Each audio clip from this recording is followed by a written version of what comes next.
Good morning and welcome to Sierra Foothills Unitarian Universalists for our Practicing Imagination service. I'm Suzanne Borth, a Board of Trustees member of this congregation and a charter member of our new worship circle, where this service topic was born of deep sharing and open conversation. Hopefully you will join us soon. I'm here today with two others from the group, our church administrator, Vicki Jungers, and longtime worship associate extraordinaire, Joan Lactus. And as mostly always, our amazing music director, Patty Leffridge, and director of religious education, Adrian Dills. And we are joined by all of you. You are all welcome here today. In all the beauty of languages, cultures, and skin tones that come together in your uniqueness, you are welcome here. In all the ways you experience and express gender, you are welcome here. In the beauty that is who you love and how you love, you are welcome here. In all the varied ways you move through and interact with the world, you are welcome here. And with all the religious and ethical traditions that inform your spiritual life, you are welcome here.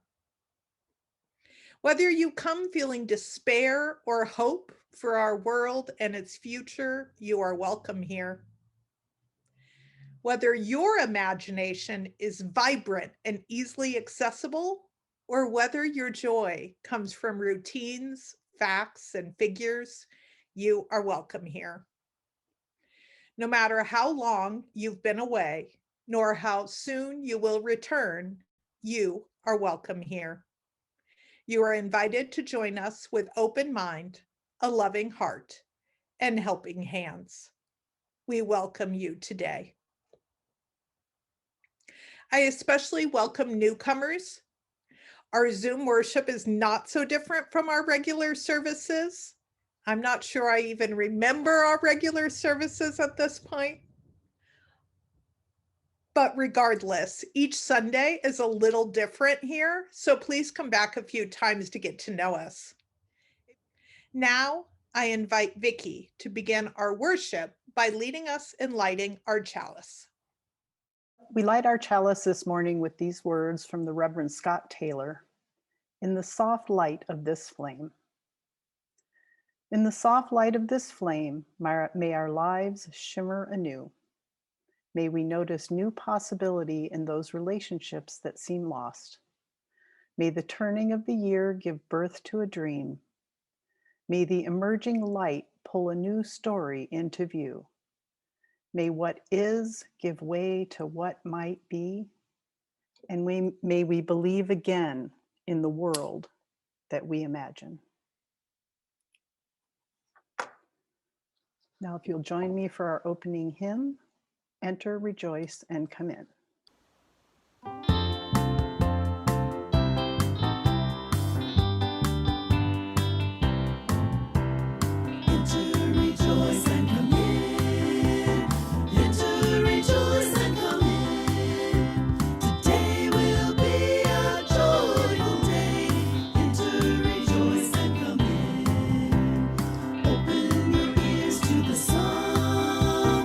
Open your ears to the song.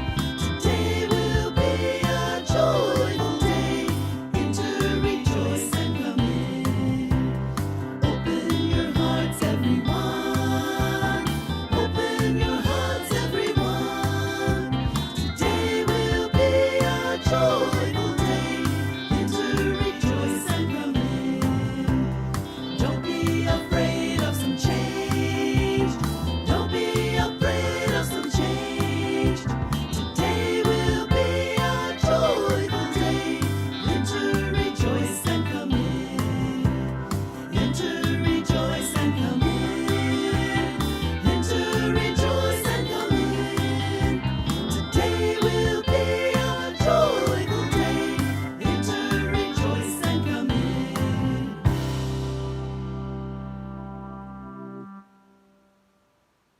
Good morning, everyone. Today, I would like to share one of my favorite stories. Well, a portion of one of my favorite stories, The Little Prince. The first chapter, the first part of the first chapter is such a wonderful lesson for all of us to remember. So I thought this would be perfect for today. It starts out like this, and there are some pictures, so I will have to show the pictures on this one. Once, when I was 6 years old, I saw a magnificent picture in a book called True Stories from Nature about the primeval forest. It was a picture of a boa constrictor in the act of swallowing an animal. Here is a copy of the drawing. Boa constrictor swallowing an animal. In the book, it said boa constrictors swallow their prey whole without chewing it. After that, they are not able to move and they sleep through the 6 months they need for digestion. I pondered deeply then over the adventures of the jungle, and after some work with a colored pencil, I succeeded in making my first drawing. My drawing number 1. It looked like this. This one right here on the bottom. Now we all know what that is because he's just told us, right? I showed my masterpiece to the grown-ups and asked them whether the drawing frightened them. But they answered, "Frightened?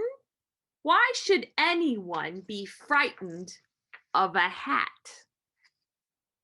Does it look like a hat to you? My drawing was not a picture of a hat. It was a picture of a boa constrictor digesting an elephant. But since grown-ups are not able to understand it, I made another drawing.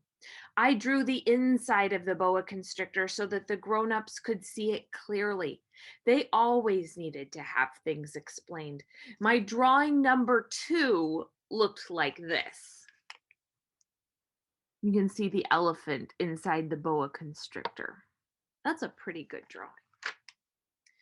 The grown-up's response this time was to advise me to lay aside my drawings of boa constrictors, whether from the inside or from the outside, and devote myself instead to geography, history, arithmetic, and grammar. That is why at the age of 6, I gave up what might have been a magnificent career as a painter. I had been disheartened by the failure of my drawing number 1 and my drawing number 2. Grown-ups never understand anything by themselves, and it is tiresome for children to be always and forever explaining things to them. So then I chose another profession and I learned to pilot airplanes. I have flown a little over all parts of the world, and it is true that geography has been very useful to me. At a glance, I can distinguish China from Arizona, and if one gets lost in the night, such knowledge is valuable. In the course of my life, I have had a great many encounters with a great many people who have been concerned with matters of consequence. Consequence means importance. I have lived a great deal among grown-ups and have seen them intimately, close at hand, and that hasn't much improved my opinion of them. Whenever I met one of them who seemed to me to be clear-sighted, I tried the experiment of showing him my drawing number 1, which I have always kept. Pull that out of his pocket and show it to them. Try to find out so if this was a person of true understanding. But whoever he was, he or she would always say, "That is a hat." And then I would never talk to that person about boa constrictors or primeval forests or stars. I would bring myself down to his level. I would talk to him about bridge and golf and politics and neckties. And the grown-ups would be greatly pleased to have met such a sensible man. And there you have it, folks. Let us not forget to ask questions about what this hat might really be and how elephants can fit inside boa constrictors. For the world is a wonderful place for imagination. Thank you, Adrienne. In this community of mutual care, we celebrate the great joys of life together and help share the burden of sorrows and grief. And as such, each week, we share specific joys and sorrows from the lives of our members. Millie Livingston shares that she thinks of her fondest memories of Duke, her husband, who would be 103 today on his birthday, January 31st. And Vicki Jungers shares her family's great relief and hope that her sister Denise's ovarian cancer surgery has been as successful as the doctors say, and that her road trip to recovery can be comfortable as possible. She also shares her deep gratitude for all the love shared by this congregation out into the universe for her sister. If you have joys or sorrows you'd like shared on Sunday, you can email joys and sorrows, no spaces, at mysfuu.org at any time with what you would like to be said. Holding all the joys and sorrows of this past week, including those left unsaid but still in our hearts, I invite you now into a time of meditation, reflection, and prayer as we hear hymn 398, To See the World.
Thank you, Patty.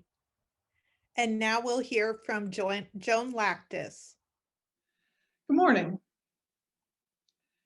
One element of the practice of imagination involves waking up to possibilities. This can be difficult for people who lack imagination and have a hard time imagining possibilities. I've never thought of myself as a particularly imaginative or creative person. I've always believed the potential for creativity was innate to some people and not to others, and I felt that I didn't have much of this potential. I do engage in several different creative activities, however. I paint with watercolors and I make quilts. While I feel like these are creative in some ways, I don't see them as particularly visionary or imaginative. I don't start from a blank slate and imagine something into being like I believe artists do. I'm trying to paint some object that's before me or following a quilt pattern. And as I said, this seems creative, but not imaginative.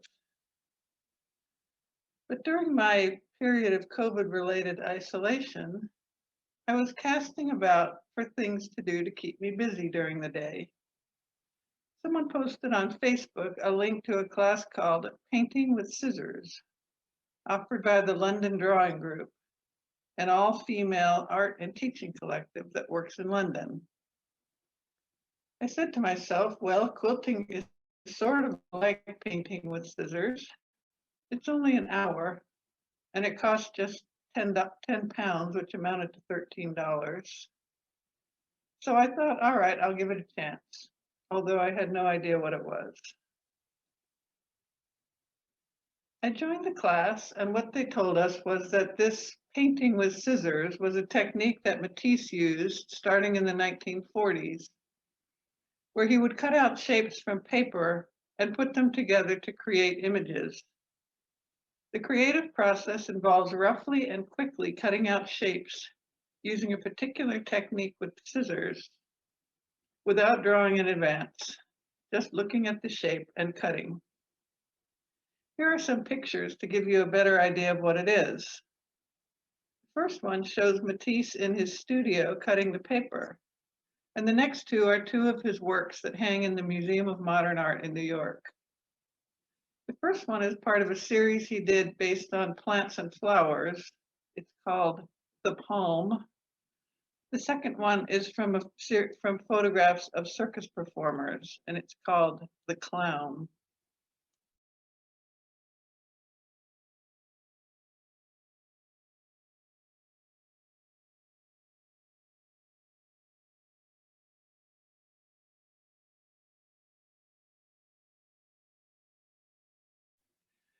So I went through the class and I cut out my shapes. When I looked at them at the end, I thought, well, okay, I have shapes, but I'm not Matisse, so I don't really know what to do with the shapes, and I set them aside. But that very night, someone from SFUU came over to dinner at my house, and I was telling her about this class. I showed her some of the Matisse work so she could get an idea of what the point of the class was. And then I showed her my cutouts. I said that I didn't know what to do with them, so I really didn't think this was going to work for me as a means of creative expression. What she told me was that my shapes looked a lot like Matisse's shapes, and that I am a creative person, and maybe I didn't want to give up on this after only an hour. After all, I had invested $13. So I thought more about it, and I bought some better paper, but I still couldn't think of how to approach this paper or how to visualize what to create. I was thinking about it as I was driving out to my volunteer job at Field Haven Cat Rescue Center. And I said to myself, well, Matisse had a theme. He wasn't making images out of the blue, so maybe I needed a theme. And since I was on my way out to visit cats, I decided cats would be my theme. I took some photographs of the cats, and then I came home and cut out some cat shapes. Here are two of my cat creations.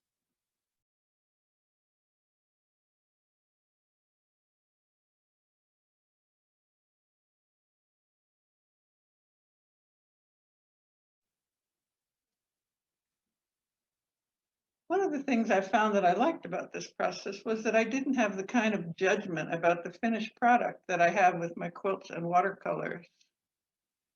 With those two media, I'm kind of judgmental about whether the finished product looks the way it was supposed to look. But I didn't have any preconception about what the cat shapes were supposed to look like. This was an exercise in imagination, and my cat shapes feel imaginative to me. The whole process felt imaginative, as well as relaxing and somewhat contemplative. So what I learned from this, and what I would like to share with you, is that creativity and imagination are not qualities that you either have or you don't have. They're qualities that you can learn through practice, like playing the piano or ice skating. So if you feel like you're ready to take your imagination outside the boundaries of Netflix and Disney Plus, I've put the link to the London School of Drawing in the chat box, and I invite you to open yourself to new possibilities. It's well worth the $13. Thank you. Please join us in a moment of special music from the family of Patty Lethbridge.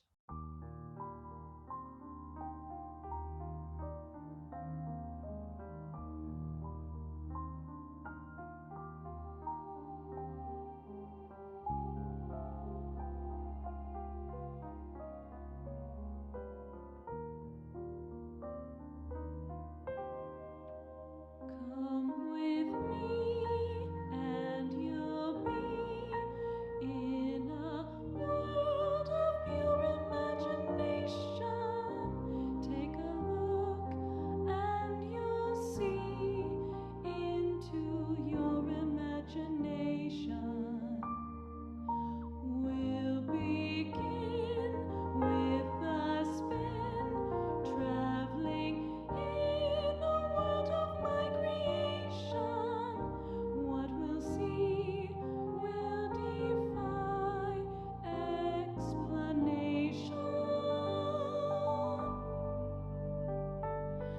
If you want to view paradise, simply look around and view it. Anything you want to do it. Want to change the world, there's nothing to it. There is no life I know to compare with pure imagination.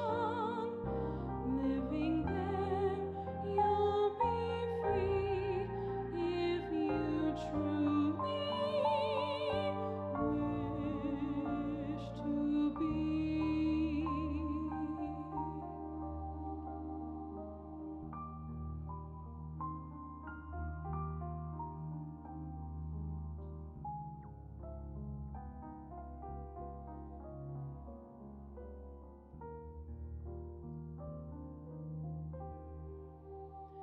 You will find in your mind there's a world of endless fascination. No more fun place to be than in your imagination. You can dream any dream. You can savor every situation. Life in there's a sensational sensation. If you want to see magic lands, close your eyes and you will see one. Wanna be a dreamer, be one. Anytime you please, and please say be one.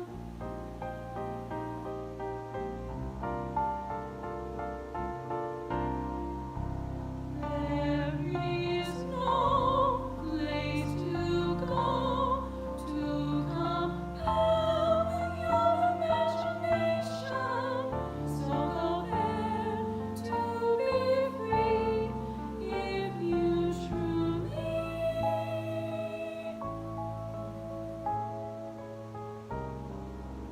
wish to be.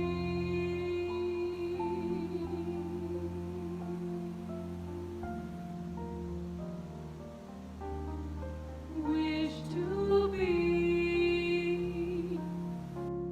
Wish to be.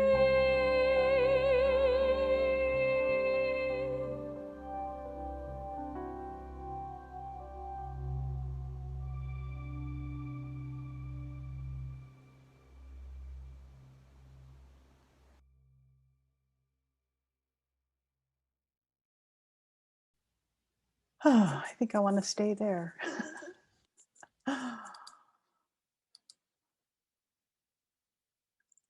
When we got together to do this service, there were several prompt areas about what we would talk about, and I selected the practice of allowing hope to widen our view. And how do we get there? Well, we're hearing about practice. Practice, practice, practice. There's not one of us at some time in our lives when we either said that word over and over again or had it said to us that cannot conjure up a feeling related to the experience. I know when my children were forced to learn the violin and did not take to it with any love or passion, they heard that word over and over and over again. Practice, practice, practice. Yet why are we talking about practice when our theme for this month is imagination? Suzanne mentions in her reflection that it was a little challenging to think about what is it that can be practiced with our imagination. It seems at first blush that these are not two things that go together. Because although practice is both a noun and a verb, I think we mostly think of practice as the work it takes to accomplish those things we want to do.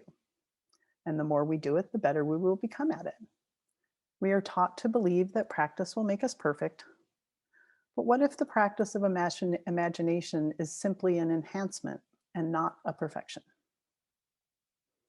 Interestingly enough, as I dove deeper into the idea of developing the practice of hope to widen our view, how we view the idea of practicing our imaginative skills will absolutely impact our result. When I listened to Joan's reflection, I was struck by her thoughts that it seems easier to be a creative person than an imaginative one. And it made me realize that imagination can only take a person so far, because while imagination is defined as the ability of our minds to be creative or resourceful, the definition of creative is having an imagination or original ideas. So if you can't be creative without imagination and having an imagination makes you creative, perhaps the piece that is necessary for all of us is embracing the one tool that will always assist us in becoming better at either, and that is practice. An example for me of when and why imagination can work and how that creativity is supported by practice is an experience that came about for my daughter due to her running with her imagination and being willing to practice in order to achieve a goal. My daughter Shelby is one of the most imaginative, creative, and open-hearted spirits I know. She is also the hardest and probably the most stubborn worker I know when she sets her mind to something. Several years ago, through a most unlikely response from an inquiry to an Instagram stranger, Shelby found out about a movie audition for the upcoming Avatar film. Now, she is not an actress, but this was a call for stunt swimmers. And as she has been a swimmer most of her life and was now learning to free dive, she thought it would be fun to give it a try. Once the date for the audition was actually announced, she realized that she had a conflict and would be in Hawaii and could not physically go to LA. But she really wanted to try this opportunity. So instead of writing it off, she put her imagination to work to find a possible solution. She looked at their list of requirements, and the two that stood out were that she had to be able to hold her breath for 3 minutes and to swim well with a monofin, which is 2 feet in one fin. So she decided to take action. First, she started drawing baths in the bathtub and sliding underwater and holding her breath several times a day for as long as she could. She did this every day and got to about 1.5 minutes.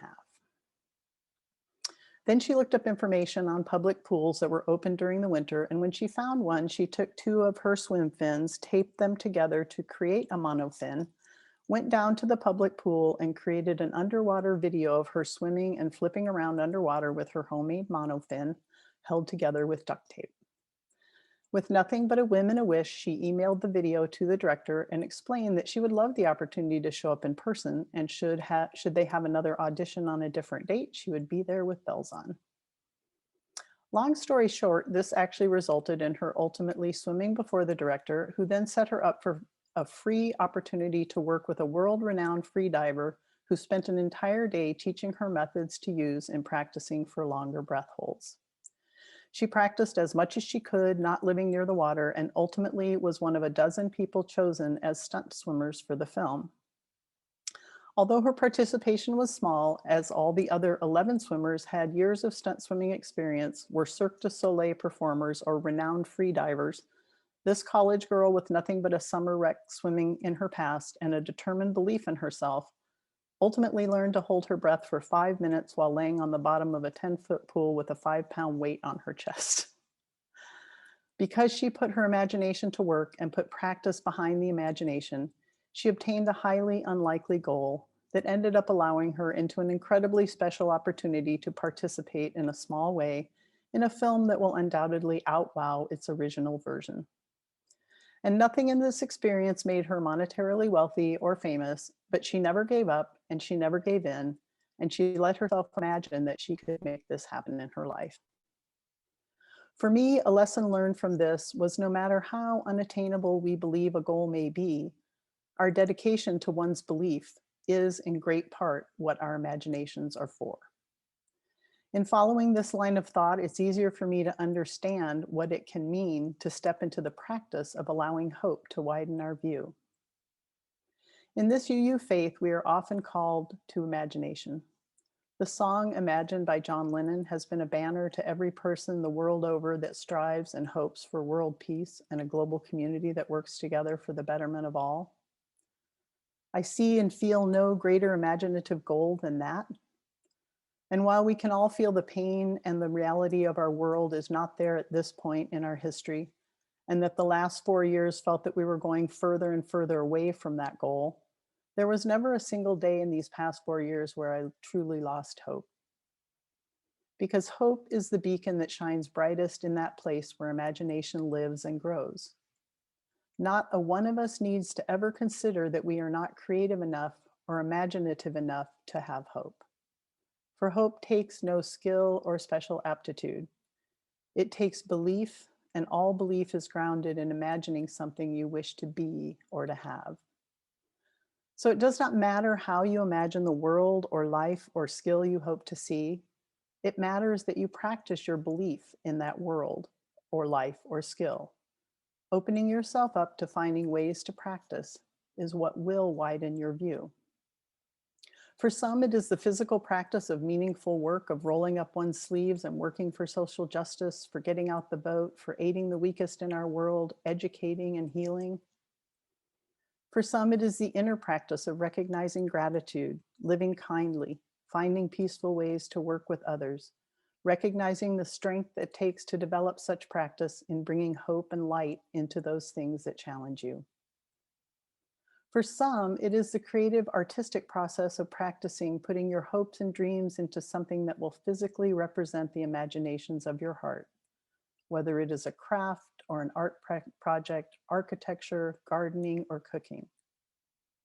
But for all of us, the greatest practice that will always widen our view and bring us closer to all hope that we imagine is when we love each other. This love we have, this ability to share it and spread it and believe in it, is our greatest practice.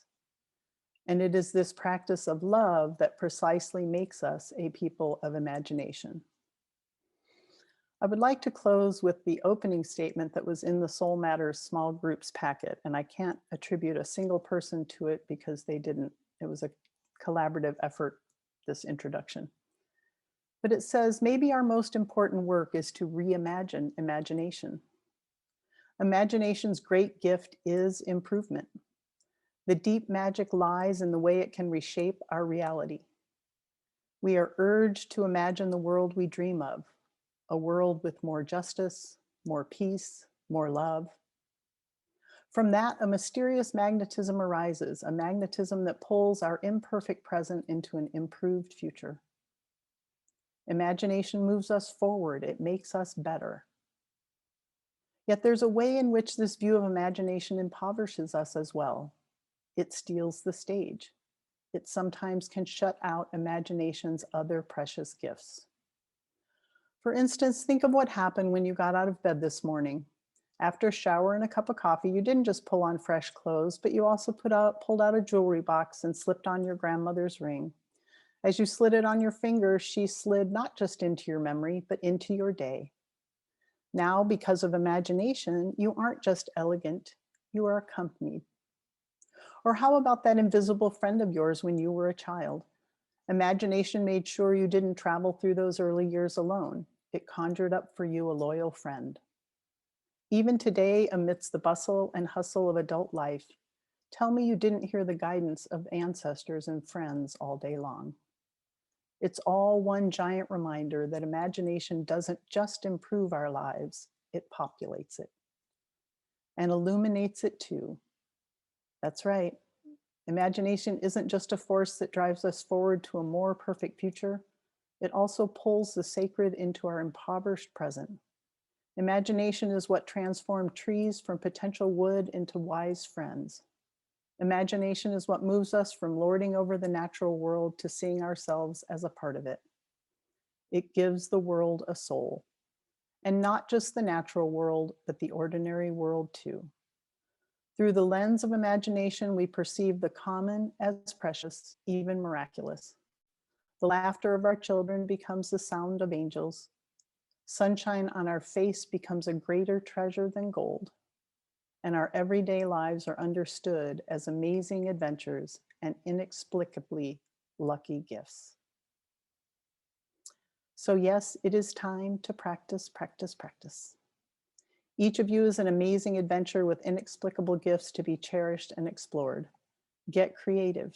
Open yourself to your imagination with practice and engagement, for hope lies directly in front of you, cheering you on. Thank you. Wow. Thank you, Vicki. Vicki and Joan both referred to a part of our Soul Matters packet that the congregation subscribes to every month. In it is always a list of practices that come with the theme.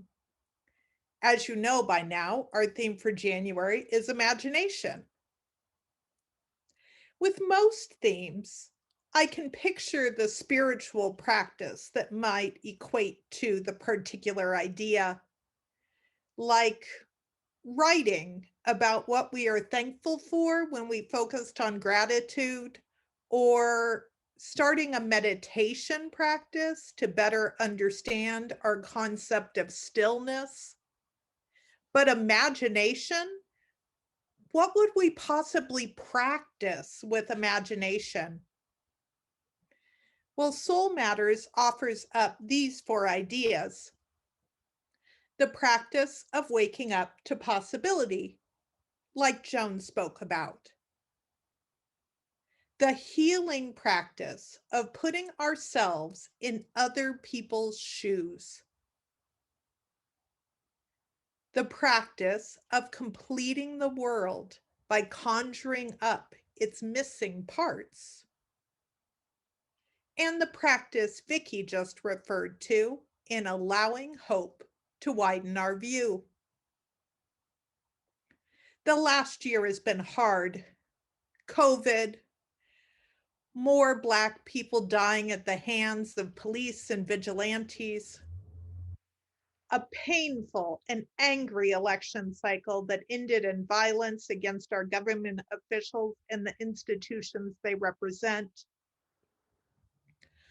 Although many of us have tried some creative activities last spring, it has been hard for some of us to sustain.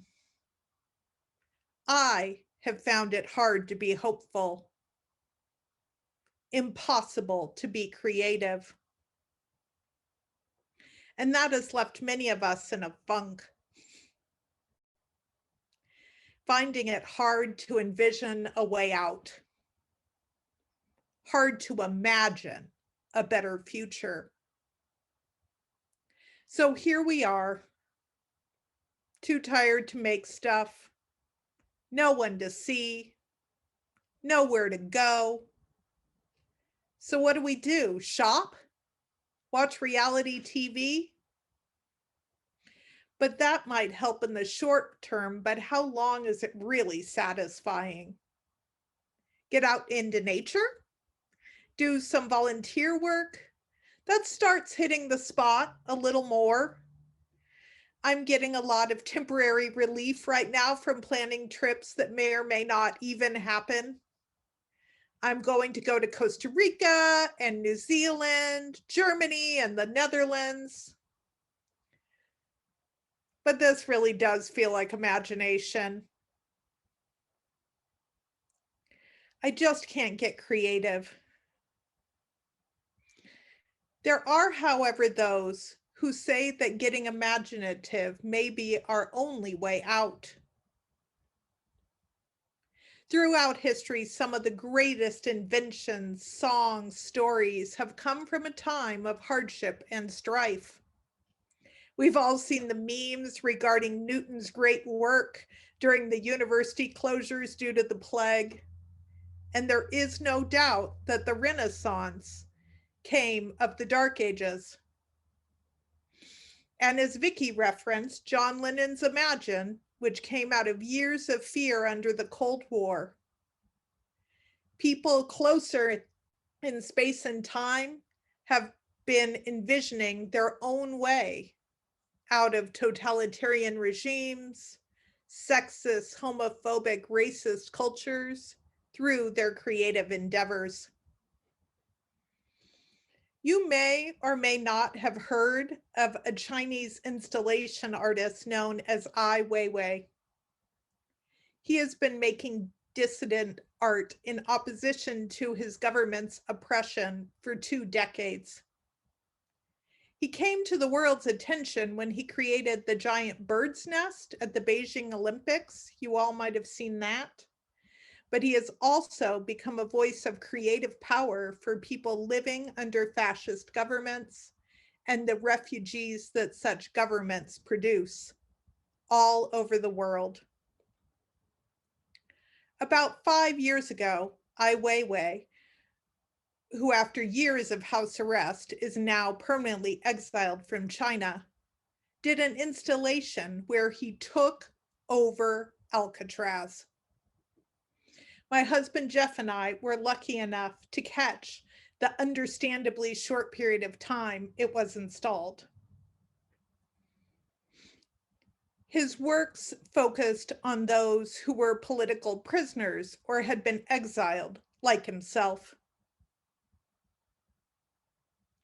As we wandered from one building to the next, the rot and sorrow palpable, we were repeatedly surprised seeing things of beauty, such as delicate porcelain flowers sprouting out of the stained toilets and sinks of the dank holding cells and exam rooms of the psych ward, or a giant, vibrantly colored dragon in the drab warehouse that had once served as a fabrication shop, and where, upon deeper regard, you realized it comprised of dozens of individual kites tied together, displaying the words of dissidents from far-flung geography and situation.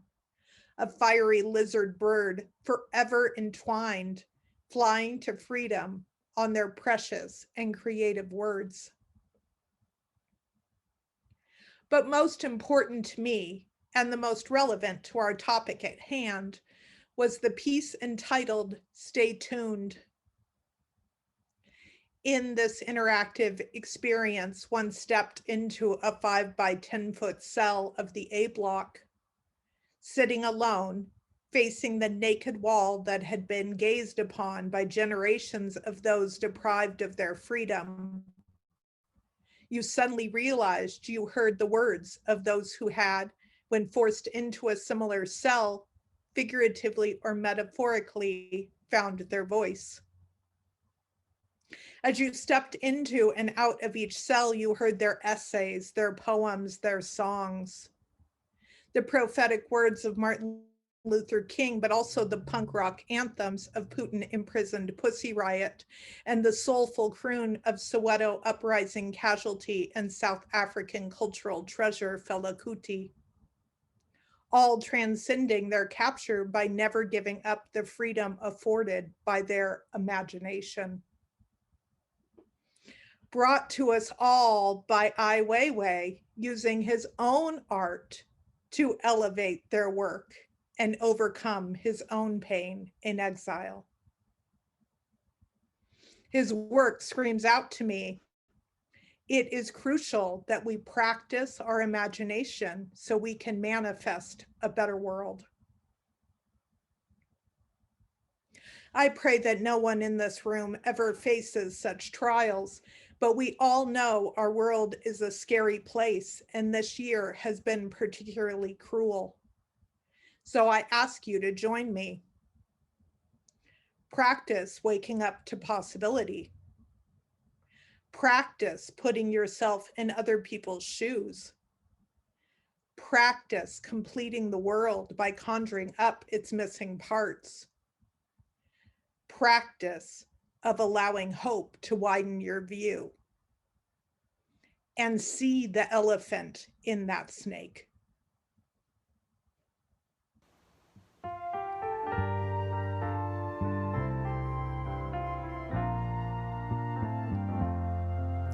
We laugh, we cry, we live, we die, we dance, we sing our song. We need to feel there's something here to which we can belong. We need to feel the freedom just to have some time alone. But most of all, we need close friends we can call our very own.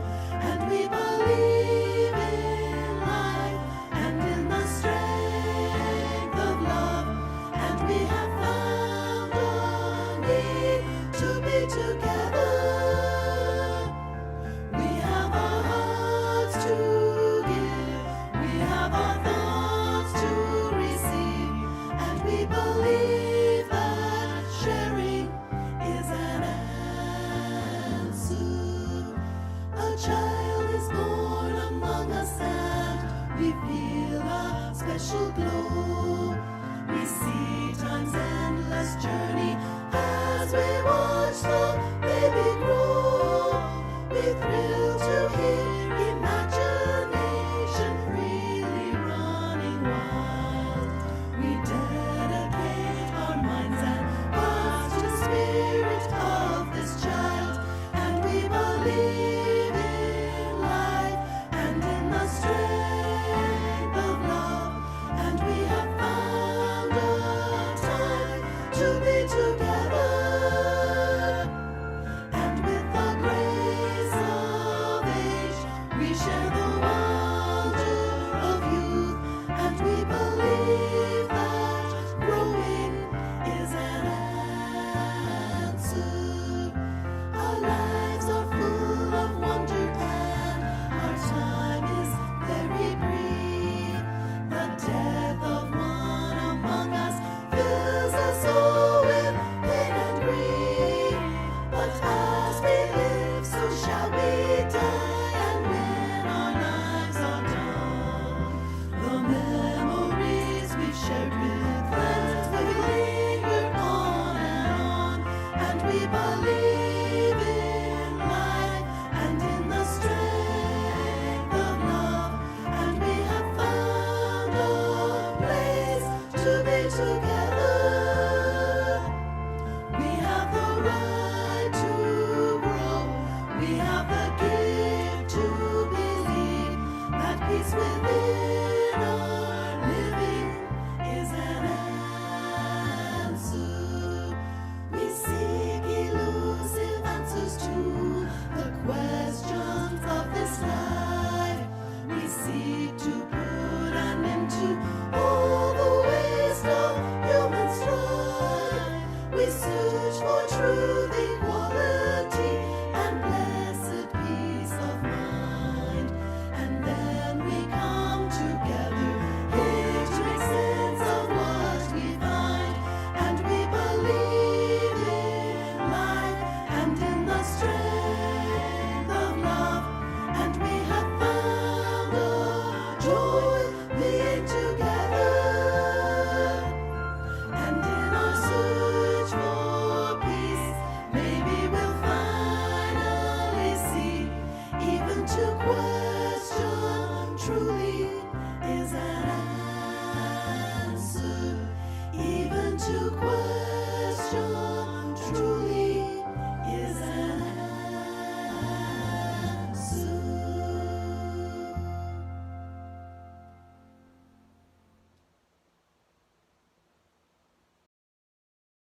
It's often said that the offering is the sacrament of the free church. That is to say, everything this congregation is and has is only what we bring to it: our time, our talents, and our treasures. In person, this is embodied by the powerful ritual of literally passing the plate and chipping in. With our online services, however, we ask that you contribute to our collection after the service by going to our website or using text to give. As part of our ethic of generosity, we also split our monthly collection with a local community organization aligned with our values. This month, the Share the Plate recipient is the Auburn Interfaith Food Closet, which provides nutritious food to individuals and families in the Auburn area who do not have sufficient resources to purchase it themselves. Thank you for your generosity. Practice, practice, practice. If imagining a better world helps you keep moving forward in the world that is feeling small and lonely, like Vicki and John Lennon's Imagine, then it's worth the practice. Or if thinking big and practicing helps you to make some exceptional goal a reality, like Shelby, then it's worth practicing. If practicing your imagination helps you to stretch your brain and makes you more comfortable in your own imperfections, resulting in your openness to taking risks like Joan and her paper cats, then it's worth the practice. If imagination opens you up to just a little bit of hope, isn't it worth practicing? And I invite you now all to extinguish your chalices with this closing words from Ai Weiwei. He explains when asked how he continued to work after so much difficulty, he says, "Creativity is the power to reject the past, to change the status quo, and to seek new potential. Simply put, aside from using one's imagination, perhaps more importantly, creativity is the power to act." Would you like to join me in our closing words? As we go forth, may we carry the flame of peace and love Peace and love until we meet until we again. meet again.